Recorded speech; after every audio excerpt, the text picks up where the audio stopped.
राष्ट्रवादी काँग्रेसतर्फे आज उमेदवारी अर्ज दाखल करण्यात आलेले आहेत। मोरबा गटातून असलमभाई राऊत जे जिल्हा परिषदेसाठी उभे आहेत ते आपल्यासोबत आहेत। आपण त्यांच्याकडनं जाणून घेऊया। असलमभाई, आज आपण जिल्हा परिषदेसाठी उमेदवार म्हणून आहात आणि आपण फॉर्म भरलेला आहे। मोरबा गटामध्ये चुरशीची लढत दिसत आहे, कारण का शेतकरी कामगार पक्षाचे तुम्ही दोघेही नेते होतात। 2017 मध्ये ज्यावेळेला निवडणुका झाल्या त्यावेळेला रमेश मोरे जे आता शिवसेनेचे अधिकृत उमेदवार असणार आहेत आणि तुम्ही दोघेही सोबत होतात, तर तुम्हाला काय वाटते की काय गणित असू शकतं यावेळेला मोरबा गटाचं? मला निवडणुकीमध्ये मला काय टेन्शन किंवा मला काय अडचण वाटत नाही। निश्चितपणे बऱ्याच फरकाने आपण त्यांचा पराभव करू अशी मला खात्री आहे आणि सर्व मतदार माझ्या बरोबर आहेत।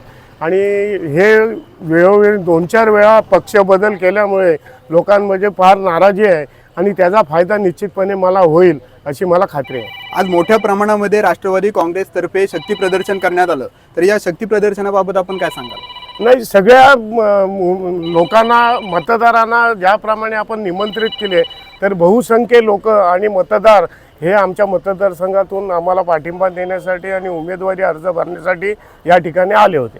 तर आपल्यासोबत होते जिल्हा परिषद मोरबा गटातून जे उमेदवारीचा अर्ज भरत आहेत ते असलमभाई राऊत, राष्ट्रवादी काँग्रेस पक्षाचे अधिकृत उमेदवार, आणि त्यांनी आपल्या विजयाचा विश्वास जो आहे तो यावेळेला आपल्याला सांगितलेला आहे, बोलून दाखवलेला आहे।